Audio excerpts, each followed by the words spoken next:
Bonjour à toutes et à tous, bon réveil, bienvenue sur Info Hebdo de ce samedi. Pour le décryptage du jour, j'ai convié en plateau Fernando Ressou. Il est journaliste, reporter sportif. Il sera face à un analyste politique, Jules Léandre Kitty. Avec eux, nous parlerons de la démission de Oswald Omeki du gouvernement le vendredi surpassé. Nous parlerons également de la crise politique qui secoue le Niger et ses relations et les enjeux qui y concourent.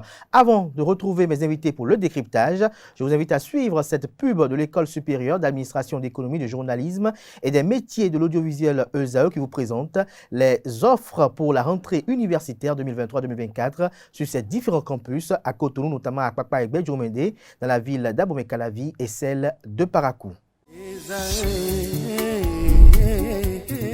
L'École supérieure d'administration, d'économie, de journalisme et des métiers de l'audiovisuel ESAE offre de nouveaux challenges pour l'année universitaire 2023-2024. Étudiantes et étudiants, parents d'élèves nouveaux bacheliers, ESAE, c'est la garantie d'une formation de qualité à des conditions très avantageuses. À Bedjoumede, à Kpakpa, à Abomey-Calavi et Parakou, inscrivez-vous en administration générale, administration du travail et de la sécurité sociale, trésor et finances publiques, impôts, diplomatie et relations internationales, journalisme et métiers de l'audiovisuel, gestion des marchés publics, planification et développement local, sciences économiques, sciences juridiques et toutes les filières des sciences de gestion. ESAE vous offre des bourses, demi-bourses et de réductions pour les premières inscriptions dans toutes ces filières. Waouh! En licence 1, 2 et 3 et en master, bénéficiez jusqu'à 50% de réduction sur tous nos sites. N'est-ce pas génial? Infoline. ESAE Bedjoumede, 3e rue à droite en quittant le carrefour Le Jador pour la BIBE Jéricho ou au plus 229 90 93 65 21 98 98 14 00 à Kpakpa au plus 229 52 88 33 33 à Abomey-Calavi au plus 229 52 88 44 44 Parakou au plus 229 52 46 12 12.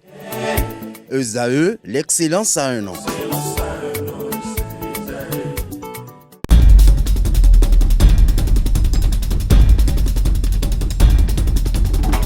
Le décryptage du jour, comme je l'annonçais à l'entame de cette émission, se fera avec Fernando Ressou. Bonjour. Bonjour, cher confrère. Merci d'être à nos côtés ce matin. Tout le plaisir est pour moi. Bonjour également à Julien Kitty. Bonjour Kader. Merci. Bonjour au grand frère Fernando Ressou que tu as le mérite de ramener. Merci. Et que je suis tenté de te faire, par rapport à qui je suis tenté de te faire l'injonction de le ramener souvent.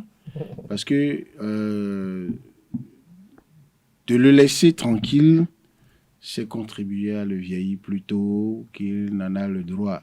Il faut qu'il revienne souvent et qu'on tire le meilleur de lui.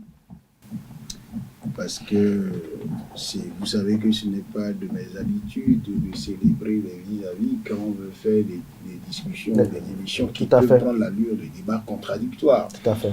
Mais je pense également qu'on pêche beaucoup à ne pas dire aux gens en face d'eux, sans hypocrisie, ce qu'on a comme sensation positive face à ce qu'ils ont en eux, un peu comme une certaine virtuosité, lorsqu'ils peuvent partir comme ça dans les décors de la densité intellectuelle, de l'enseignement d'un certain nombre de choses qui relèvent de l'histoire, soit d'un métier, de l'histoire d'une discipline, ou carrément du pays. Et je pense que vous aurez encore l'occasion de le constater maintenant, les internautes avec vous. Une seule question que vous poserez à Fernando Ressou sur un sujet précis, vous dira les faits, il vous dira ce qu'il en pense. Il ne s'empêchera pas de vous dire les références historiques qui y afférentes.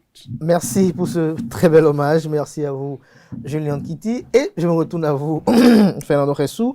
Alors, dites-nous, le vendredi passé, quel a été l'état d'esprit du reporter sportif lorsqu'il a appris la nouvelle que Oswald Omeki, ministre des Sports, démissionnait?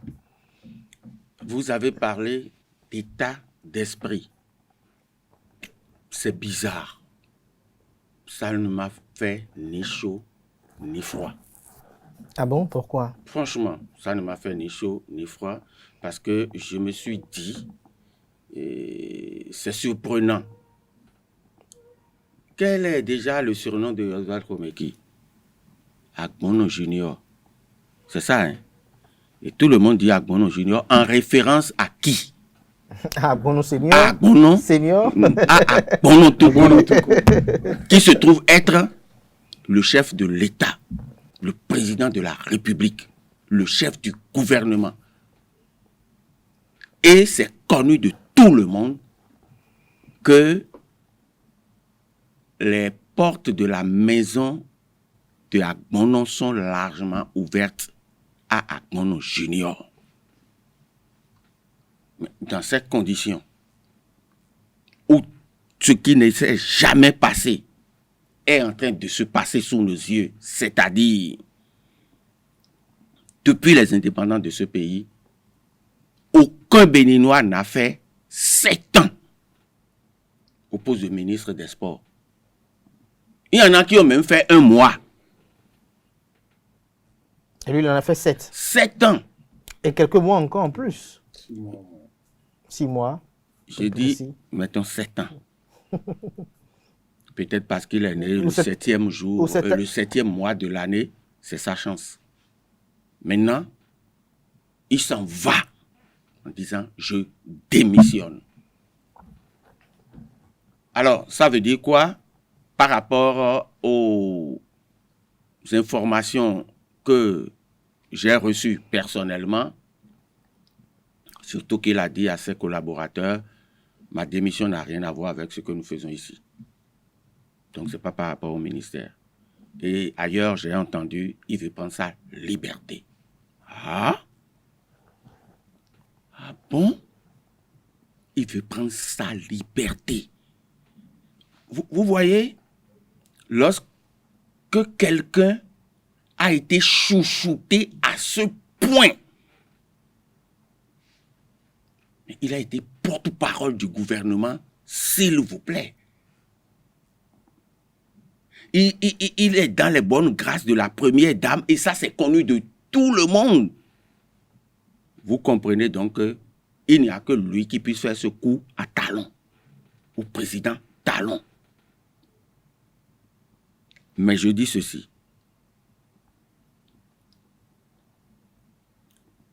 Est-ce que nous savons ce qu'on appelle liberté? Si nous savons ce qu'on appelle liberté, quand nous voulons poser des actes, nous allons réfléchir par 1000 fois. Par 1000 fois. Je reviens dans un instant, Fernando Ressou, Julien Kitty. À l'annonce de cette nouvelle, vous, de votre côté, quelles ont été vos analyses? Bon, d'abord, je trouve que de démissionner d'un gouvernement n'a rien d'illégal. Ça, c'est ma démarche naturellement. C'est tout acte qu'on pose, que quelqu'un pose et qu'on soumet à la grâce de mon analyse. Je me pose la première question toute bête, c'est de savoir est-ce que ça viole une loi? Non. C'est le président de la République qui est élu par le peuple béninois. Il appelle des compatriotes à venir l'aider à mettre en application son projet de société devenu programme d'action du gouvernement dans tel ou tel département. Il a trouvé en 2016 que c'est Oswald Komeki qui devrait faire l'affaire pour développer les sports. Encore faudra-t-il rappeler qu'au-delà du sport, il a estimé qu'il devrait s'occuper du tourisme, de l'artisanat, de la culture. Et Oswald Komeki, d'ailleurs, même quand on lui a enlevé le tourisme, l'artisanat et la culture, a continué à montrer ses passions pour la culture. Beaucoup d'artistes peuvent en témoigner. Bref, que Oswald Komeki décide de dire « je démissionne de mon poste », ça ne viole aucune loi du pays. Donc j'estime qu'il est dans son droit également. Seulement que lorsqu'on étudie la sociologie politique béninoise, lorsqu'on étudie les pratiques au sein des gouvernements successifs, encore plus sous la rupture où le chef de l'État laisse l'impression de quelqu'un qui a le contrôle de son équipe, qui a donc le pouvoir exceptionnel de pouvoir dicter sa loi à ceux qui l'ont appelé à ses côtés, on est tout de même un peu surpris de constater que pendant que quelques mois avant, dès qu'il y a eu un problème, même si ce n'est pas très élucidé, c'est lui qui a démis le ministre Séverin Quenome du poste de garde des Sceaux, ministre de la Justice. C'est lui qui a démis Aurélien Agbenonsi du poste stratégique du ministre des Affaires étrangères et de la coopération. Alors que au jeune ministre Oswald Omeki, il est permis de déposer sa démission. Démission que ces services de communication, je veux parler du président Patrice Talon, se sont empressés d'annoncer que le chef de l'État a accepté. Il y avait comme un privilège. Et c'est en cela que je crois aux paroles de Fernando Cressou qui dit que c'était lui à Agbonon Junior. C'est vrai que c'est pour la première fois que j'entends ça. Je sais que moi, j'utilisais l'expression que les Ivoiriens utilisent, c'était le bon petit du chef.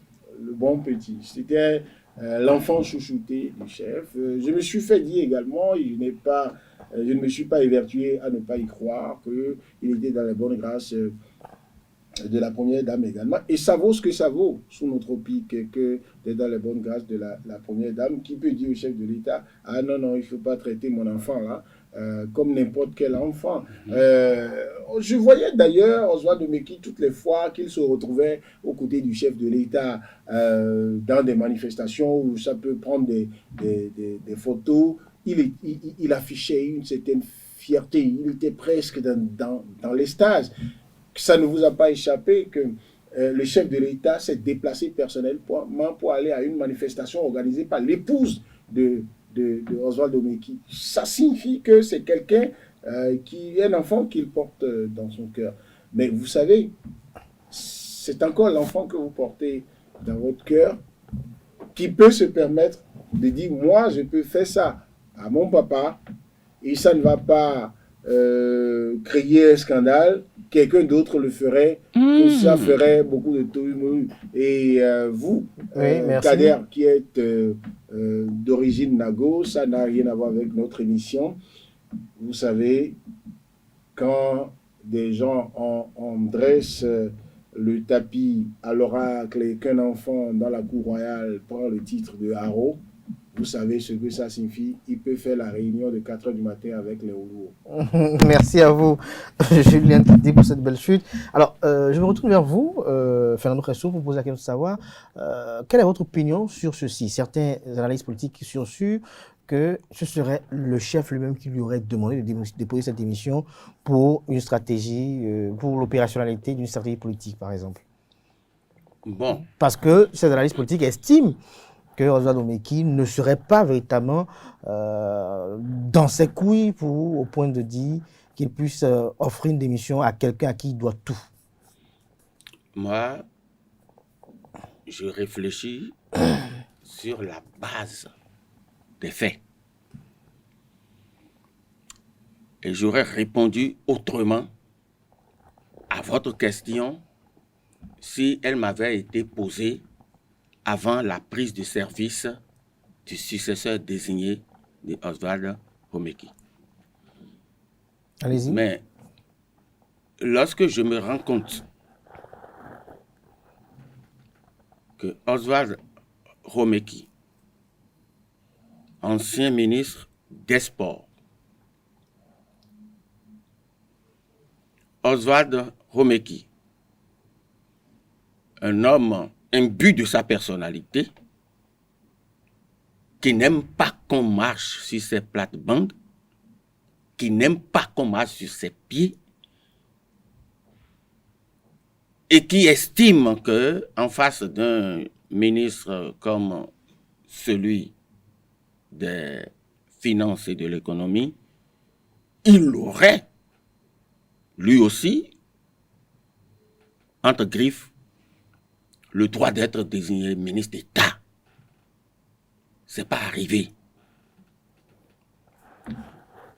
Et je ne vais pas développer ici les chocs fréquents entre les deux jeunes ministres du gouvernement. Je vais parler du ministre, de l'ancien ministre des Sports et du ministre d'État en charge de l'économie et des finances. Et des finances. Par rapport à ça, Oswald Omeki décide de déposer sa démission.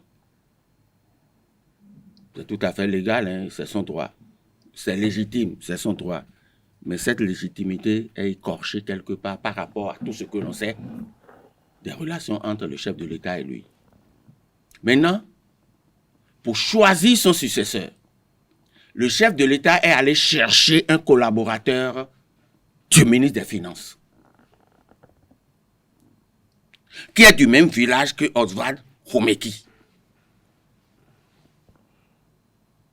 Ça traduit quoi? Papa, vous blaguez. Ça ne vous dit rien. Expliquez à nos amis internautes. Très bien. Au Bénin, ici, quand tu portes la casquette de ministre et que tu retournes dans ton village, c'est quelque chose. On est d'accord. En fonction de ça, Oswald Romeki, qui n'avait pas l'aura, je vais même pousser très haut en parlant du renard de Diakotomé, subitement est devenu surcoté. Diakotomé, c'est une localité emblématique de la politique au Bénin. Mais c'est terrible. Si je me mets à vous citer tous les cadres de Diakotomé qui ont fait de la politique, vous allez dire, mais ce petit coin-là, mais mon Dieu, à l'ombre du baobab, Bruno Amoussou, lui, il est là indéracinable. Il en a vu. Il y en a qui sont venus, qui sont morts sous ses yeux, après avoir flambé, qui sont partis. Il y en a qui sont rentrés dans l'ombre. Il y en a qui sont venus et qui ont commencé à lui faire même ombrage. Et parmi ceux-là, il y a Oswald Romeki, qui a fait 7 ans au poste. Et donc, qui a décidé de prendre sa liberté, voler de ses propres ailes, afin de faire en sorte que quelqu'un qu'il estime ayant le profil de présidentiable dans la mouvance, que lui puisse porter celui-là envers et contre tout. Et puis, oui. Comme il est au sein du gouvernement et qu'il ne peut pas le faire par rapport à ce que le chef de l'État lui reproche, son indiscipline gouvernementale, par rapport à un projet que porte le chef de l'État lui-même et qui lui est très cher, la réforme du système partisan. La réforme du système partisan, il appartient à un parti qui ne s'est pas encore réuni pour se prononcer, et lui devance tout le monde pour dire c'est tel qu'il faut. Donc, là où il doit montrer... Il n'a pas été très affirmatif. Je crois que à des niveaux... Le mieux outillé, le mieux préparé pour ça. Donc, il ne peut pas être plus affirmatif que ça. Donc, maintenant là, comme en étant au gouvernement, il ne peut pas bouger, il n'a pas une grande marge de manœuvre, il sort pour pouvoir bien et bouger. Son successeur? Maintenant, le simple fait qu'on ait pris quelqu'un de Diakotomé comme lui pour être ministre des Sports, c'est suffisant pour que le Béninois qui avait l'habitude de vous déifier ne se souvienne même plus de vous lorsque votre frère Titi a récupéré votre casquette et qui vient au village. Lorsque quelqu'un appelle, et qui dit au cadet, il est au village, hein? Il est au village, d'accord, merci. Tous travaux cessants, il prend son véhicule tranquille, lui aussi il vient au village. On va voir qui va sortir de sa maison et aller chez toi. On vous aura compris. J'ai pas fini. Vous êtes sûr que vous m'avez compris. Et donc, oui. Je dis, oui. Ceux qui pensent que c'est une négociation, une manigance, un truc politique pour que, entre le chef de l'État et Oswald Komeki, qui le libère pour qu'il puisse se mettre au travail en faveur de l'ami du chef de l'État, que tout le monde connaît. Je dis rien qu'avec ça là, je dis que ça ne peut pas être vrai. Ça ne peut pas être vrai. Je reviens dans un instant avec des questions assez précises. Oui. Mais Julien Kitty, lorsqu'on y voit de près et qu'on s'inspire du développement de votre vis-à-vis, est-ce qu'on est à même de se dire, sans risque de se tromper, qu'Oswald Omeki, réellement aujourd'hui, a décidé de battre de ses propres ailes sa carrière politique? Non, mais naturellement, ce qu'il a fait, aller dans le dictionnaire, chercher ce qu'on appelle démission. Démission, c'est l'expression d'une volonté personnelle de se soustraire d'une autorité, de l'autorité de quelqu'un dans l'exercice d'une fonction. Ça veut dire, dans l'absolu, c'est une recherche... Est-ce qu'il peut jouir de son capital politique? Dans l'absolu, c'est une recherche de liberté. Donc, d'abord, je tiens à préciser quelque chose. Il y a une phrase qui a été prêtée, attribuée à Oswald Omeki. Il n'a pas démenti ça. Il a été dit qu'il préfère se débarrasser des avantages liés à son poste pour sa liberté d'expression et défendre les aspirations du peuple.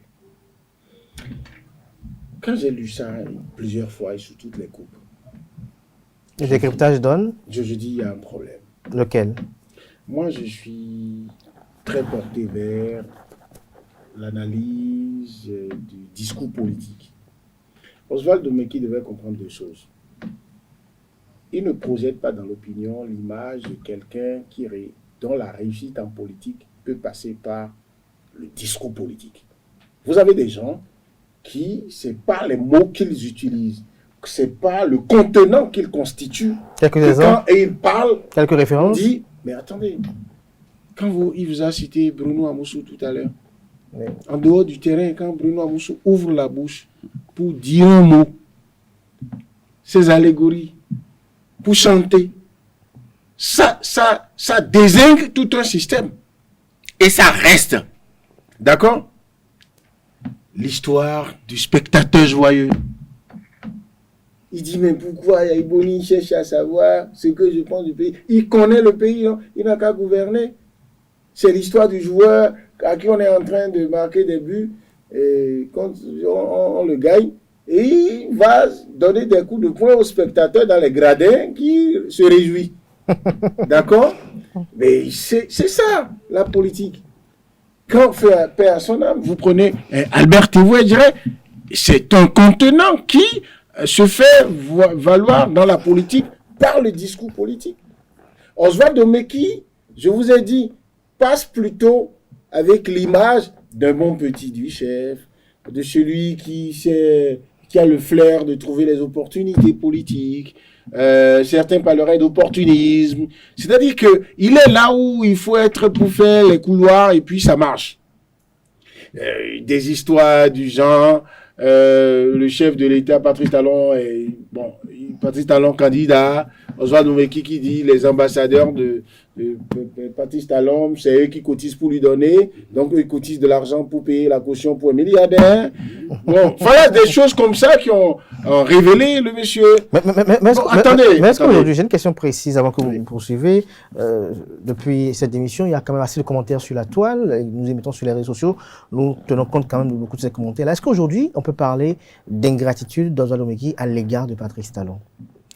Je vais vous répondre à cette question, mais je tiens à finir en vous disant que sur ce que j'abordais, pour dire que Oswald Omeki, pour ceux qui ont pensé sa démission avec lui, il devrait lui dire, c'est pas à toi de dire, après 7 ans, 6 mois, aux côtés du chef de l'État, après on devait lui dire, quelle est l'image que tu projettes? Tu projettes l'image du bon petit du chef, qui va faire son petit déjeuner ou son dîner à la maison. Donc, tu peux pas te lever en 24 heures pour dire que tu veux défendre ta liberté d'expression contre les avantages. Première conclusion, ça veut dire que pendant 7 ans, tu étais accroché aux avantages, qui n'étaient pas les avantages de ceux que tu veux défendre aujourd'hui, tu prétends défendre aujourd'hui. 2, tu dis que tu veux défendre ta liberté d'expression. Ça veut dire que tu présentes le régime du président et le président Patrice Talon lui-même comme des gens qui confisquaient la liberté d'expression.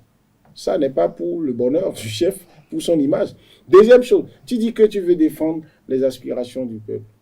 Ça veut dire que tu ériges le régime de la rupture avec son président comme une machine qui n'a que des aspirations profondes du peuple. C'est presque le discours d'un opposant. Je prie Dieu pour que Oswald Omeki, en sortant un jour, nous dise, c'est pas lui qui a dit ça. Parce que quelqu'un qui dit ça doit être quelqu'un qui a suffisamment de couilles pour que quand il veut dire que c'est Olivier Bokor qui est le mieux préparé pour remplacer Patrice Talon, qu'il donne une conférence de presse pour le faire. Et qui, déjà dans ce même timing-là, démissionne du gouvernement. S'il doit dire ce qu'il a dit après, là, si c'est vraiment lui qui a dit, il devrait être capable de passer service devant caméra et micro. S'il doit dire ça, il doit être celui qui, quand il a fini de démissionner, qui vienne donner les raisons pour lesquelles il démissionne. J'ai toujours déploré quelque chose. Au Bénin, vous voyez beaucoup de gens qui, aujourd'hui, sont dans tel parti politique ou ils sont dans tel camp politique. Le lendemain matin, vous les voyez, ils disent que le camp où ils étaient là est devenu diabolique. Et que le camp où, là où ils disent en même temps là où ils vont, et c'est devenu angélique. Mais il n'y a pas de lisibilité. Qu'est-ce qui s'est passé entre-temps? Ma seconde question, rapidement. Alors, vous demandez si c'est de l'ingratitude vis-à-vis du chef de l'État. Si nous considérons... Patrice Talon d'abord. Oui, Patrice Talon. Si nous considérons que de le nommer au gouvernement était une gratitude, qu'il parte en disant ce qu'il a dit là, qu'il parte sans nous dire qu'il y a eu brouille entre le chef de l'État et lui, et qu'entre-temps le chef de l'État qu'il a adoubé, qu'il a célébré, qu'il a servi, qu'il a adulé, qu'il a presque vénéré pendant 7 ans, est devenu le diable, qu'il ne nous ait pas dit ça et qu'il démissionne, on peut dire c'est de l'ingratitude. Mais après, je dis, le chef de l'État a fait montre d'élégance également en acceptant sa démission parce que le jour où il le nommait, il estime que, bon, il peut demain dire s'en va ou bien c'est lui qui le démissionne. Mais là où on peut davantage parler d'ingratitude, si tant est que il a surpris le chef de l'État en partant, c'est que le chef de l'État, en plus de l'avoir nommé ministre, il aura des regrets? Ah non, en plus de l'avoir nommé ministre, ne s'est pas embarrassé, n'a pas cherché à cacher son affection pour son petit. C'est-à-dire toutes les fois... Attendez, un chef d'État, dites-moi, quelle est l'obligation constitutionnelle qu'il a de s'afficher à une manifestation organisée par l'épouse d'un de ses ministres? Et la première dame qui va au baptême de l'enfant du ministre. Donc, la première dame s'est rendue au baptême de combien de ministres? Voilà. C'est une manière de dire, c'est notre enfant. C'est une manière de dire, c'est leur enfant. Il est de la maison. Ça veut dire que Patrice Talon et Claudine Talon avaient envie de dire, il n'y a pas que Karen et Lionel qui sont nos enfants. Nous avons des enfants adoptifs et l'un des premiers, c'est Oswald Omeki. Et un enfant comme ça, adoubé comme ça, il ne quitte pas la maison. Non, non, non. On fait un remaniement ministériel. Peut-être il quitte son poste et on le met à un autre poste pour prouver qu'il est toujours de la maison. Maintenant, l'analyse est brouillée parce que beaucoup de gens se disent Olivier Bokor, dont Oswald Omeki a parlé, continue d'être un ami personnel à Patrice Talon. Donc, et Oswald Omeki ne peut pas avoir fait ça sans l'onction de Patrice Talon. Mais c'est ignorer que en politique, c'est pas parce que vous avez des relations personnelles très poussées qui font que vous partagez les mêmes intérêts politiques, que vous adoubez les mêmes actes que tel ou tel poserait. Je pense qu'Olivier Bokor et Patrice Talon se respectent sur un certain nombre de choses, s'abstiennent même de se faire des reproches sur certaines choses. Patrice Talon permettrait à Olivier Bokor, en tant que citoyen béninois, de développer son ambition d'être candidat à l'élection présidentielle, comme il permettrait à bien d'autres y compris celui qui a dit en réaction aux propos de Oswald Omeki que les gens passent le temps à célébrer, à s'agiter autour d'une année en oubliant les années antérieures. Et qu'avant de vendre la peau d'un loup, il faut l'avoir tué. Merci à vous, Julien Kitty. Alors, Fernando Ressou, lorsque vous analysez de très près ce que d'aucuns qualifient de la goutte d'eau qui a fait déborder le vase, parce que certains estiment que Oswald Omeki serait aurait été en disgrâce, ou était déjà en disgrâce avec le chef d'État depuis quelques mois avant qu'on apprenne cette démission-là. Alors, lorsque vous analysez les propos qu'il a tenus, est-ce que ces propos paraissent fondés? Ce que moi je vais dire, parce que si lui, il a tenu des propos, c'est que pour lui, c'est ce qu'il devait dire. Mais vous, l'analyste, lorsque vous analysez, laissez-moi finir. Est-ce que le raisonnement tient? Oui. Mais moi,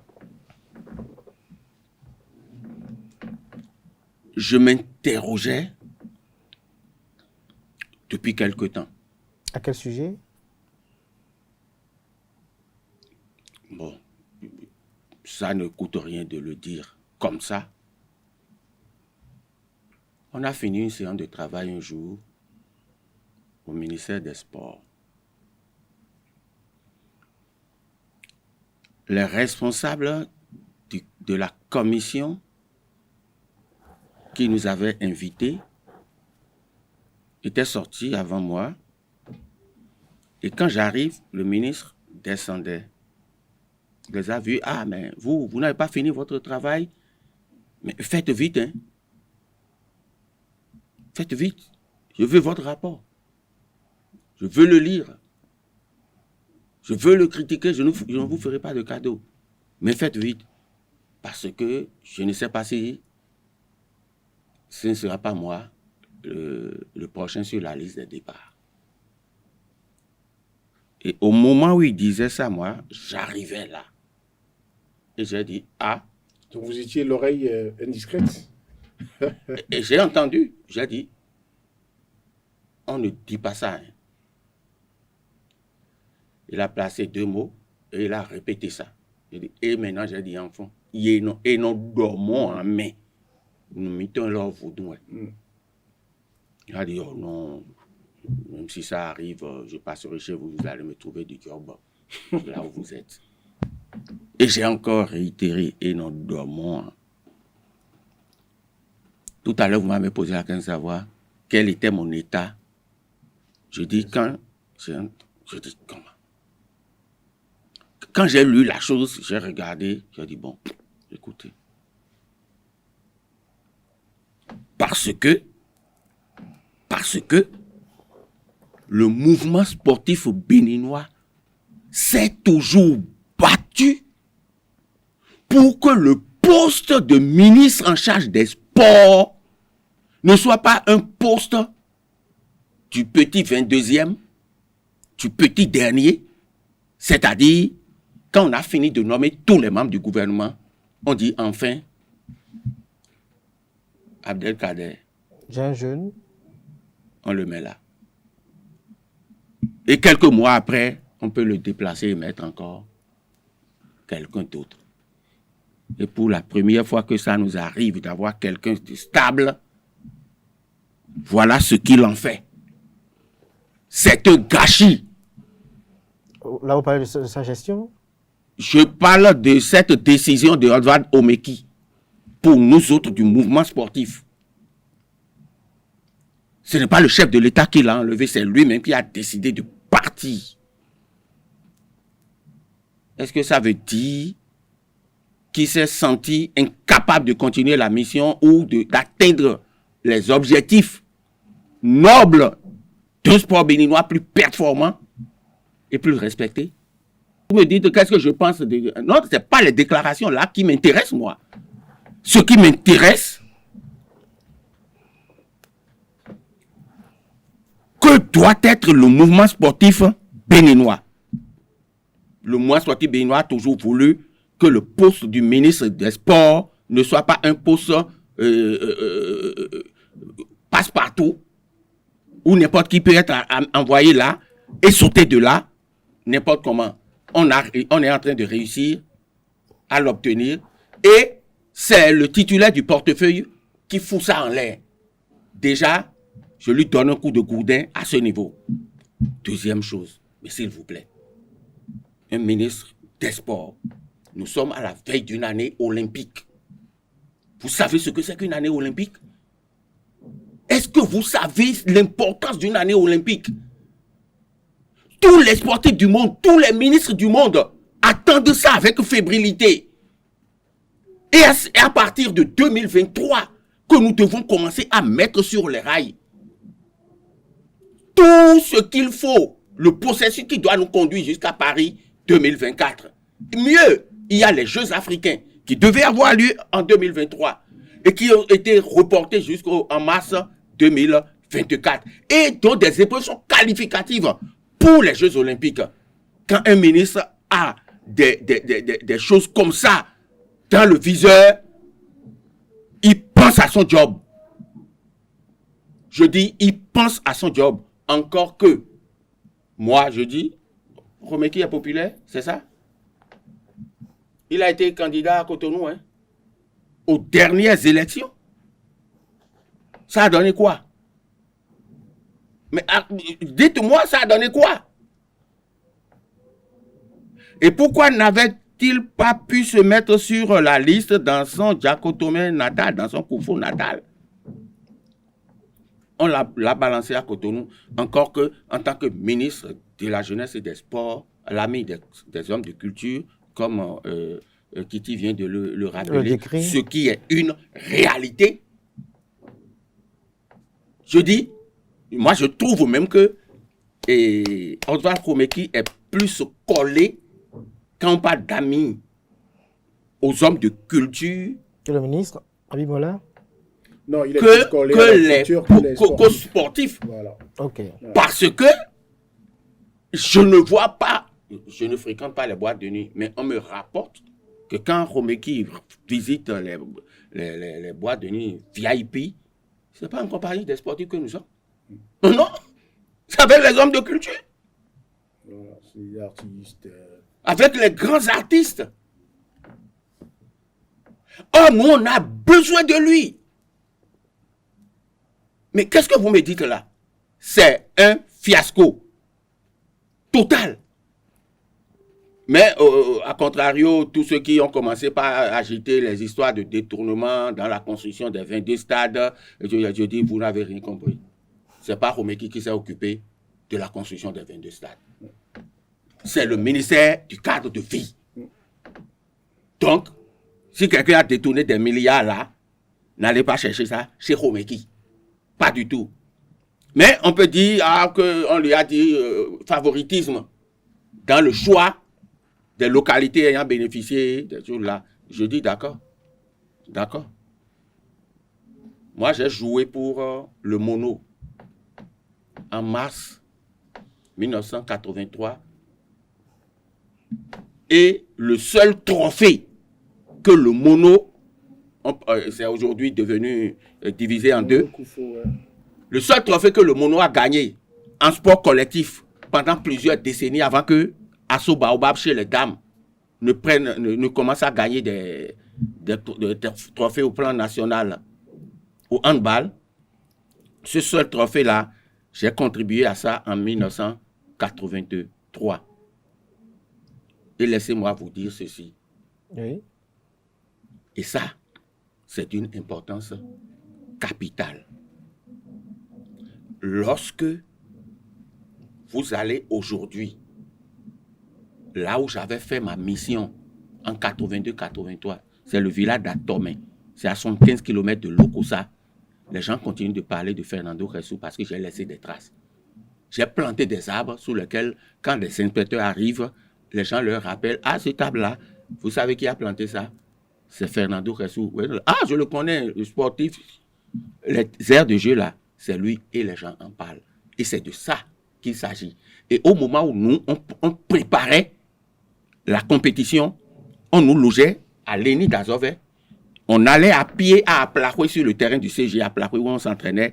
Et On démarrait l'entraînement en faisant du footing d'Aplaco jusqu'à Diakotomé. Et on revenait récupérer nos affaires. Mais avant ça, quelques séances. Diakotomé n'a pas besoin de stade. Dobo n'a pas besoin de stade. À partir de cet instant, quelqu'un qui vient et qui dit « Je veux qu'il y ait stade là, je veux qu'il y ait stade là », quelle que soit la proximité, parce que on dit « En marchant, on peut aller ». Mais les deux, ce sont des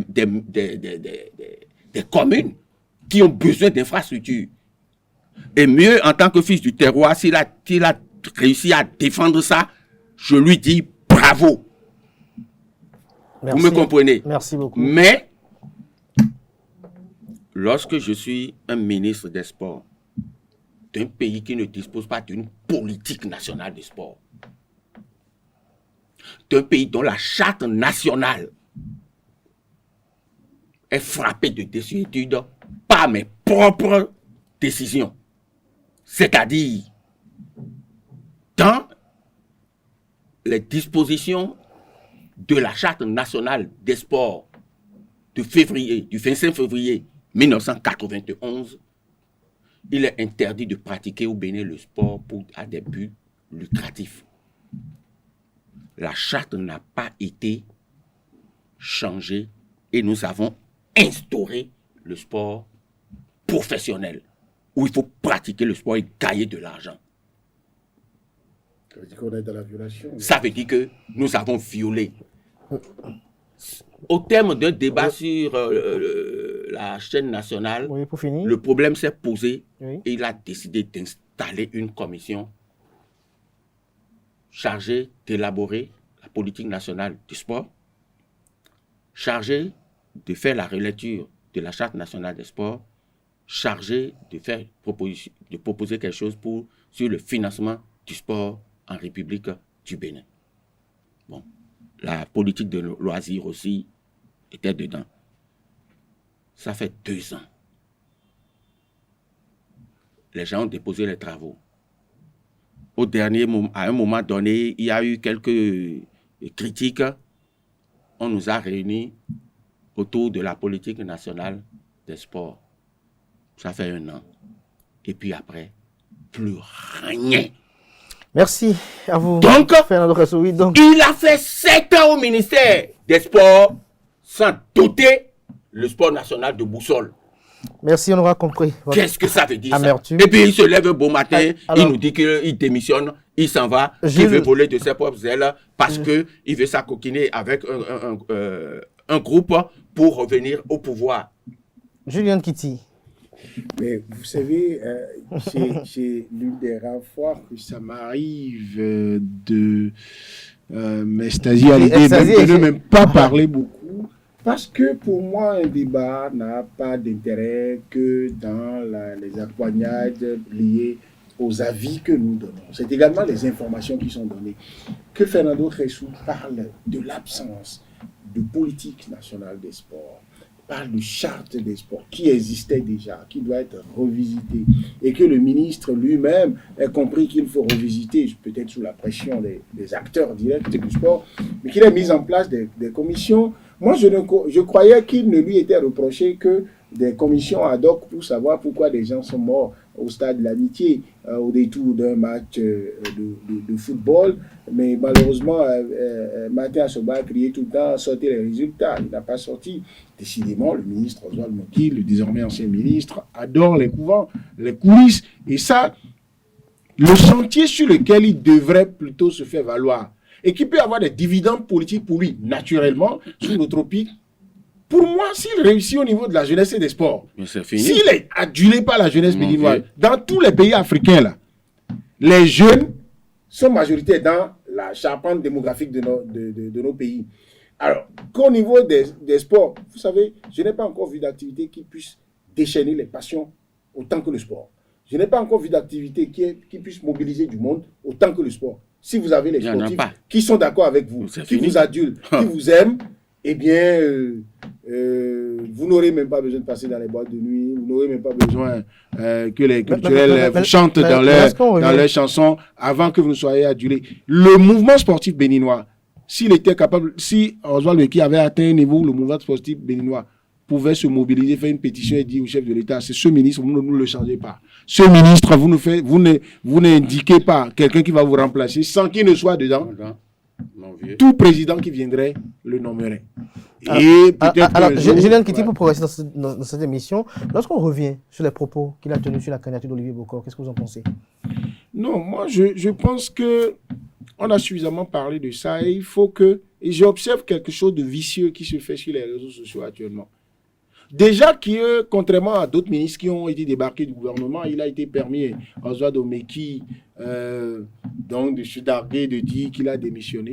Je vois des gens en train de communiquer sans rentrer dans les détails, de mettre sur les réseaux sociaux bravo, parcours élogieux, 7 ans vraiment pour révéler le sport béninois, comme une machine qui, sans détail, sans bilan, veut lui redonner une nouvelle virginité qu'il veut aller exploiter sur le plan politique. C'est une ambition, d'accord.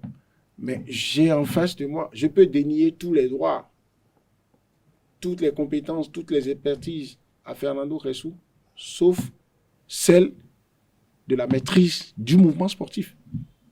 C'est sa tasse quotidienne. Il vient de vous dire des choses que vous pouvez aller vérifier. Qu'un ministre, que moi j'appelle qu'un ministre des Sports, est à la veille d'autant d'enjeux sportifs. Mais pour ceux qui déchaînent nos passions, nous autres profanes, qui adorons regarder le football, quand le Bénin n'a pas pu se qualifier pour la CAN de la Côte d'Ivoire, on a fait quelle explication par rapport à ça? Les éliminatoires de la Coupe du Monde 2026. Donc, il faut jeter tout ça comme ça. Et moi, j'estime que le moment est mal choisi. Maintenant, le moment est choisi pour aller faire la politique politicienne. C'est là le problème. Et il y a des gens qui commencent par dire, le chef de l'État, pourquoi il n'a pas choisi un cadre reconnu dans les partis politiques qui le soutiennent comme ministre de la Jeunesse des Sports pour remplacer Oswald Mbeki. Mais le monsieur a choisi un cadre qui est membre d'un parti politique, qui est jeune, qui a fait 7 ans, 6 mois. Et qui, alors que c'est le seul secteur où tu n'as même pas besoin de faire la politique politicienne, réussit à gagner le cœur des jeunes, réussit à développer le mouvement sportif, qu'on soit content de toi, et c'est plus qu'un parti politique tout entier. Si tu ne sais pas faire un jour, on va exiger que tu sois candidat à l'élection présidentielle. Mais il démissionne de ça, pour aller faire la politique politicienne, où là encore, c'est un saut dans l'inconnu. Et quand le chef de l'État va choisir quelqu'un qui n'était pas connu dans les arcanes de la politique, vous voulez vous en plaindre? Non, il choisit un autre jeune. Et je souhaite que les aspects évoqués par Fernando Ressou, ça, je n'avais pas vu. Ça me surprend moi-même de n'avoir pas eu l'idée sur ça. J'ai même pensé, j'ai même écrit quelque part que oui, le Koufo a gardé ce portefeuille ministériel.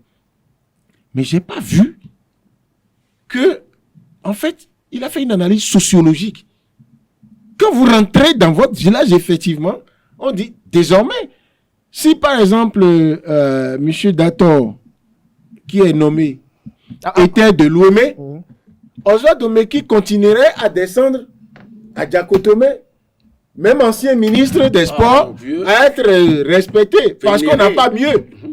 Mais que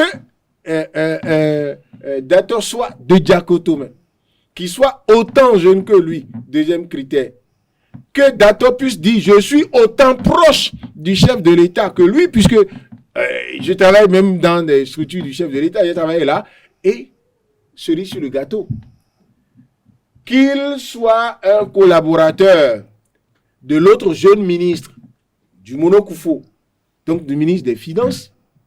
Et vous savez ce que ça représente que de dire qu'on est ministre des Finances. Alors lorsqu'on y voit ça veut dire qu'on peut de plus en plus croire à l'hypothèse que le chef de l'État a voulu élégamment exprimer une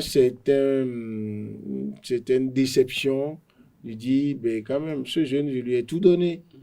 Bon, maintenant, s'il veut aller faire la politique, il n'a qu'à aller faire. Alors, est-ce que vous ne pressentez pas une sorte de malaise au sein de la mouvance. Cette semaine, on a vu un jeune devant la criette pour avoir partagé des images qui suscitaient la candidature du ministre d'État Romuald Wadaï. Mais dans la foulée, on voit de l'autre côté des gens qui s'organisent, qui comptent de s'organiser au profit d'une éventuelle candidature de Olivier Bokor, les propos du ministre Oswald Omeki, la proximité entre Patrice Talon et Olivier Bokor, c'est une lapalissade. Au regard de tout ceci, est-ce que vous ne pressentez pas, avec ce qu'annoncent aussi les partis politiques par rapport aux sanctions à ceux qui sont dans la perspective de candidature, il n'y a qu'une seule candidature qui est suscitée actuellement, on la connaît, est-ce que vous ne sentez pas, dans les jours à venir, dans les mois à venir, une sorte de malaise profond sur la mouvance présidentielle? Non, retenez que dans la vie d'un parti politique, tout est fait de rapports de force, d'étreinte et de passion. Justement, c'est de ce rapport de force là que parlait Oswald Omeki lorsqu'il désignait Olivier Bokor. Bon, c'est pas grave, mais je répète, des gens qui disent ce genre de choses ne sont pas dans la position dans laquelle il était. N'ont pas les limites du leadership politique qu'il a. Et j'estime qu'il est dans un rapport imprudent avec la parole politique. Ça, c'est un autre débat. On le fera. C'est-à-dire, je vous ai dit, il a rappelé son passage au poste de porte-parole du gouvernement. C'est un bilan mitigé. Oswald Omeki, il y a très peu de Béninois qui se rappellent qu'il a été porte-parole du gouvernement. Parce que ça n'a pas allumé des gens. Un porte-parole, vous savez ce que c'est. C'est le type qui a l'art... On l'a allumé. Je lui fais... cette concession-là, ce témoignage de dire quoi qu'on pense de lui. Alors, on l'a. Bon, écoutez. Mon ami Gaston Zossou. Gaston Zossou. Vous voyez? Et Gaston Zossou, oui, il a été porte-parole. Et Gaston Zossou était, je me rappelle, à s'y méprendre, un certain Marc Bonan, l'avocat genevois, et qui est aujourd'hui le monument de l'éloquence en espace francophone. C'est des gens, quand ils prennent la parole, ils possèdent les sujets et quand ils sont en train de les mettre, de les distiller à la grâce de la maîtrise de la langue qu'ils utilisent, eh bien, ça arrache à leurs auditeurs, à ceux qui les écoutent, la décision d'adhérer à ce qu'ils sont en train de dire. C'est ça, être un porte-parole. Bon, bref, c'est pour dire que Oswald Omeki était son... Je vous dis, Gaston Zossou est capable de dire quelque chose que vous n'acceptez pas. Mais avant de réagir, vous vous dites, il a très bien dit. Voilà. Je ne sais pas si vous voyez ce qu'on veut dire. Parce qu'il vous conquiert. D'accord avec ça. Alors maintenant, malaise dont vous parlez, s'il vous plaît, Kader. Mais s'il y a malaise, non seulement les partis politiques vivent ces genres de malaise, parfois communiquent partout, mais un régime qui tire vers la fin de son mandat, son dernier mandat, si on s'en tient à la Constitution en vigueur, eh bien, c'est normal qu'on s'attende à des choses du genre. Le problème, c'était qu'on n'attendait pas ça de Oswald Omeki, qui, ministre de la Jeunesse et des Sports, qui lui-même est jeune, est vu comme, et tous les Béninois savent que c'était comme le bon petit du chef. Ça veut dire que jusqu'au dernier jour que Patrice Talon ferait au pouvoir, on s'attendait à ce que Oswald Omeki soit dans son salon, en train de dire, patron, on fait quoi d'autre? On fait comment? D'accord? Et puis, ce qu'il s'en va faire, aller porter la candidature d'Olivier Bokor. Patrice Talon a tout le pouvoir, même si Oswald Omeki restait dans son gouvernement jusqu'à la fin. Patrice Talon a tout le pouvoir, s'il désignait Olivier Bokor, de dire à Olivier Bokor, tu maintiens le gars. Donc, en fait, rien en principe ne l'obligeait a dit je veux ma liberté, et de quelle liberté parle-t-il? C'est maintenant qu'il découvre qu'il faut défendre. Ça veut dire qu'il a passé 7 ans, 6 mois à se taire malgré lui. Alors qu'il rembourse les avantages auxquels il renonce maintenant là, qu'il rembourse à la nation ce qu'il a engrangé pendant 7 ans. Alors Fernando Ressou, lorsqu'on y voit de près, le chef de l'État, il y a de cela quelques jours, avait nommé au poste de ministre des Affaires étrangères le ministre Agali Bakari, qui était réputé comme proche du ministre d'État Romuald Wadaï. Aujourd'hui, il nomme au ministère des Sports un autre proche du ministre Romuald Wadaï. Dans la foulée, il est appelé à être candidat pour 2026. De l'autre côté également, on appelle à la candidature d'Olivier Bokor. Lorsque vous prenez tout ceci ensemble, quelle est l'analyse que vous nous produisez? Bon, ben écoutez, c'est dans l'ordre normal des choses. Tout à l'heure, quand il parlait d'un régime qui tend vers la fin de son mandat, constitutionnellement parlant, je saisis ça au bon pour vous dire, c'est ce qui se passe souvent. Il y a vraiment des clans qui se forment, des groupes qui essayent d'attirer d'autres groupes. Et lorsque vous regardez tout ça là de près, vous vous dites que il y a un méli-mélo, il y a, comment on appelle, des brouilles, etc. Non, c'est dans l'ordre normal des choses. C'est dans l'ordre normal des choses. Quand vous prenez tout ce qui se passe, le chef de l'État a un ami inconditionnel, c'est Olivier Bokor. Entre le chef de l'État et quelqu'un d'autre, qui est mieux placé pour porter la candidature de Olivier Bokor? Qui? Encore que si le chef de l'État doit demander à quelqu'un de le faire, j'ai la ferme conviction que ce n'est pas de cette façon que ça doit se passer.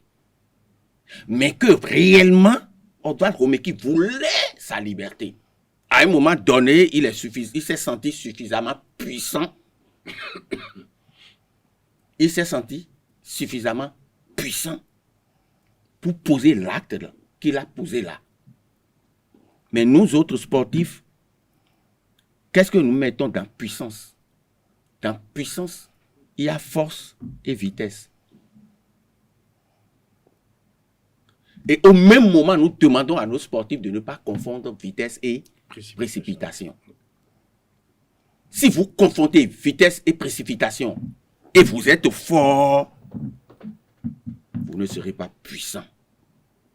Regardez, j'ai l'habitude de demander aux gens, quand j'anime des choses là, je dis, donnez-moi le nom. Quand on parle des animaux de la forêt ou de la savane, les animaux les plus forts, donnez-moi un nom. Les gens disent lion, guépard, tigre. Je dis, c'est faux.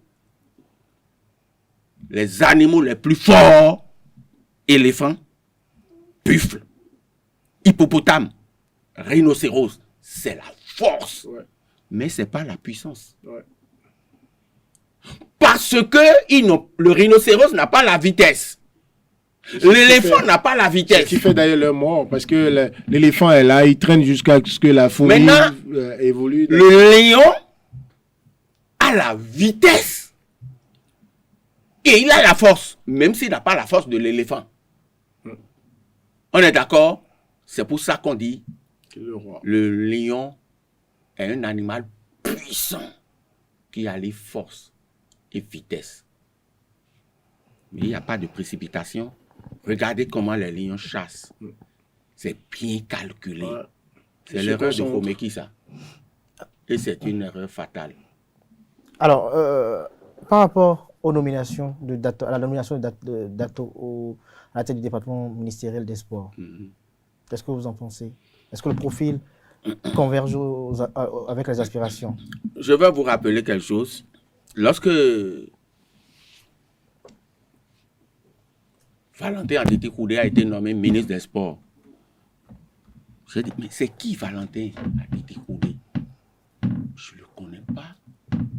Je ne sais même pas rencontrer une fois dans le gradin pour regarder un match. C'est qui ça? J'avais écrit quelque chose dans le Point au quotidien.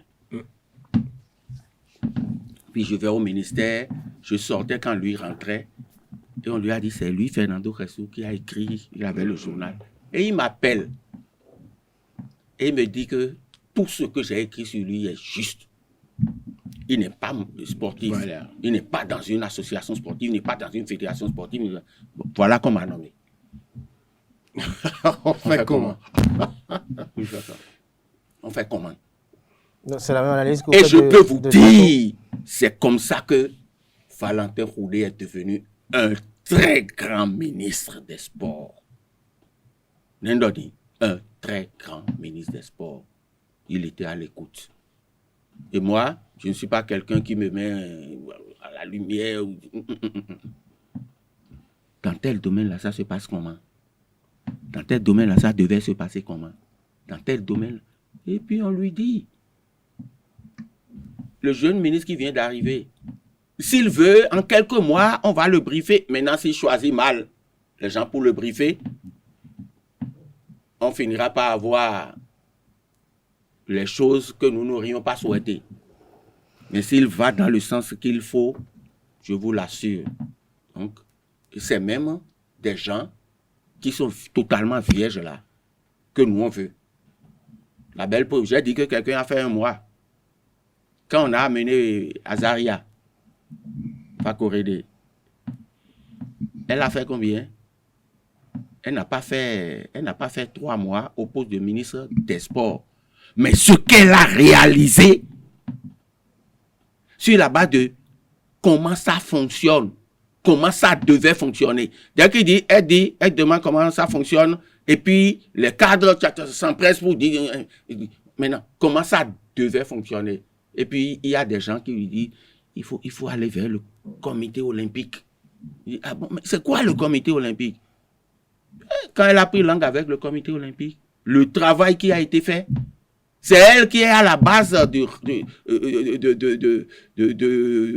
d'un processus qui a fini par éclore sous son successeur, c'est-à-dire l'élaboration de ce que nous appelons une commission mixte entre ministère des Sports et comité olympique pour mutualiser les efforts des deux institutions pour le bonheur du sport béninois. Bon vent alors pour le nouveau ministre. Mais oui, je pense qu'il a d'autant plus intérêt à fonctionner, comme il le dit, Fernando Ressou, parce qu'il n'a pas beaucoup de temps.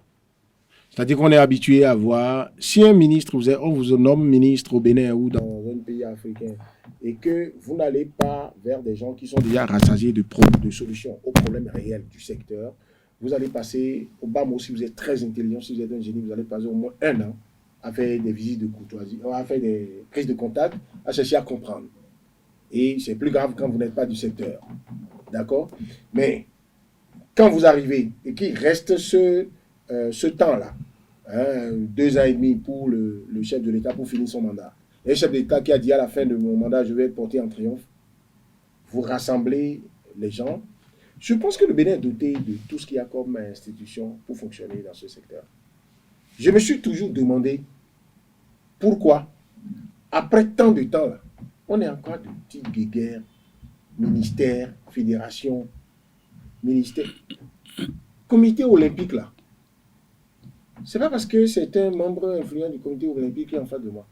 Quand on dit comité olympique, je comprends ça comme la structure où vous avez toutes les disciplines qui sont là. Ces gens-là, s'ils ne sont pas des experts, ils n'ont pas leur place au comité olympique. Et ils ont obligation, j'ai même vu, je crois, une déclaration du président du comité olympique qui salue l'arrivée du ministre, du jeune ministre, et qui ouvre les brèches pour déjà dire, il veut la collaboration, on lui donne les trucs.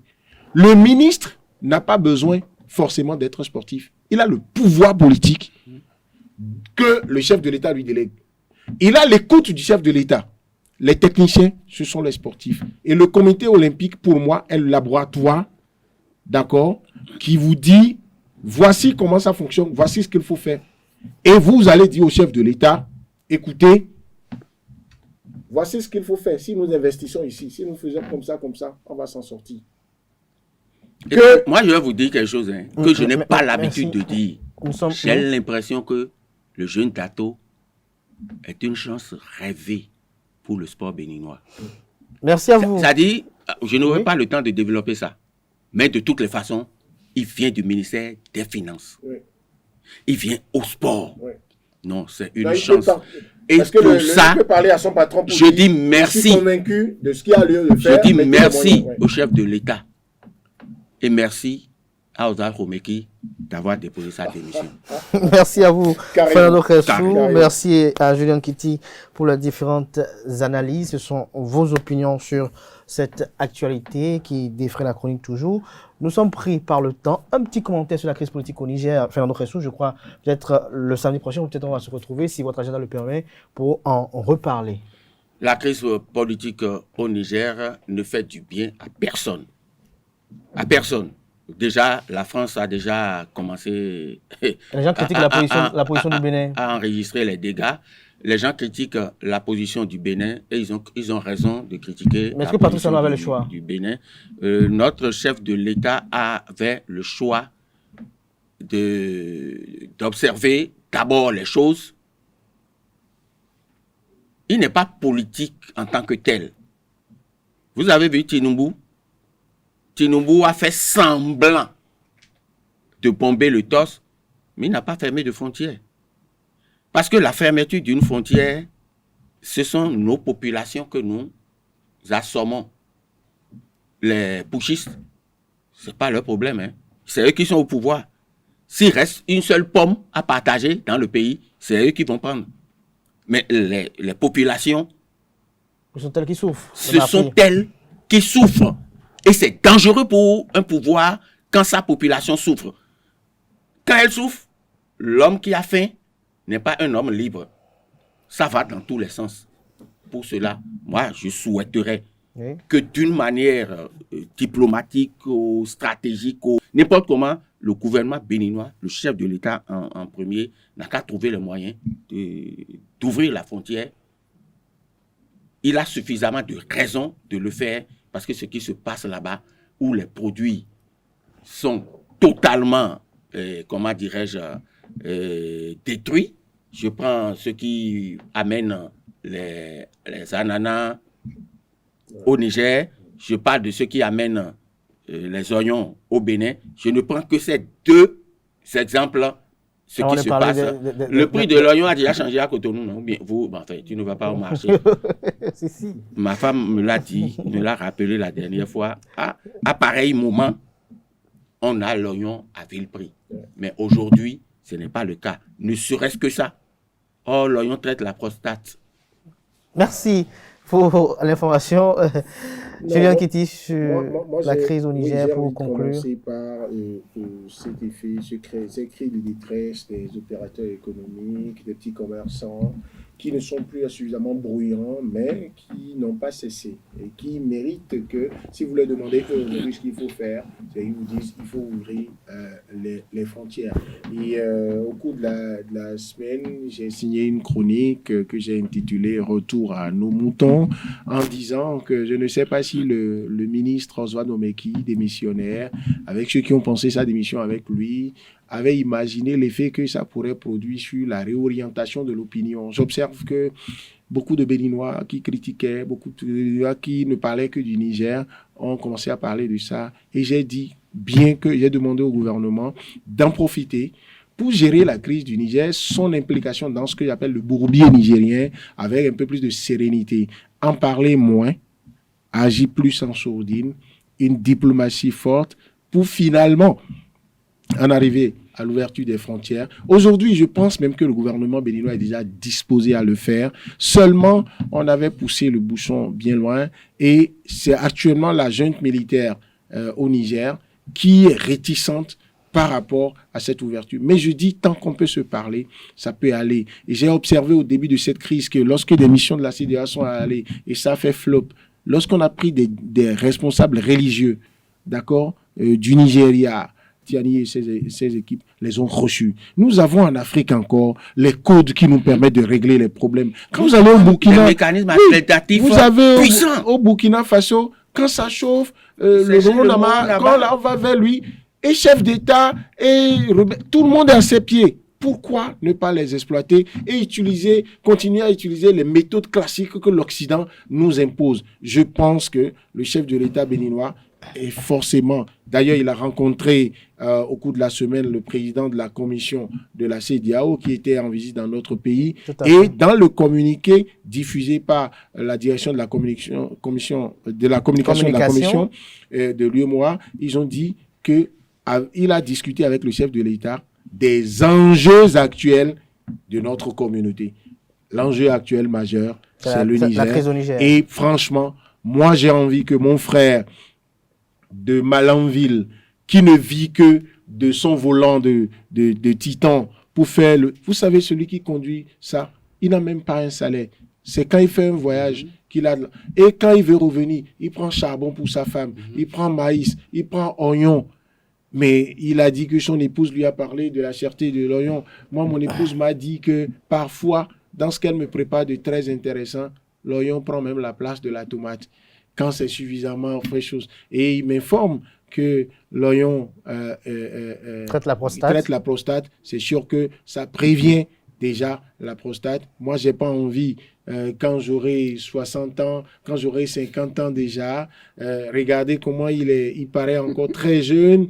Je ne connais pas son âge, mais il n'a pas votre âge ni mon âge. Je veux bien, il a l'avantage d'être un sportif aussi, mais je veux bien qu'à son âge, je sois aussi en forme que lui. Et c'est des choses comme ça que votre aliment, qui est plus que votre médicament, vous fait. Et si on a un voisin, j'ai mes parents de grands propos qui produisent de l'oignon, mais qui n'en produisent pas en quantité industrielle pour supplier à ce que le Niger nous donne. Mais puisque le Niger, c'est comme le Bénin, c'est dit que les frontières qu'on a là, nous n'étions pas à la rencontre de la conférence de Berlin. C'est pas nous qui avons tracé les frontières. Quand vous allez, j'ai souvent dit, à Igolo, entre le Nigeria et le Bénin, les gens, quand ils parlent Nago, c'est vous qui pensez qu'ils sont de deux pays différents. Eux, ils s'en foutent pas mal. Et je finis par dire, Tinubu, s'il n'a pas fermé les frontières, d'accord, il a compris alors que dans cette crise au sein de la CEDEAO, c'est chacun qui règle ses problèmes. Mais pour régler les problèmes. Merci à vous, Julien Kitty, pour ces analyses. Merci également à Fernando Ressou, voilà qui met un thème à Info Hebdo de ce samedi. Merci pour l'attention. On se retrouve demain dimanche pour l'inviter. Jusque-là, bonne suite de programme sur ESAE TV.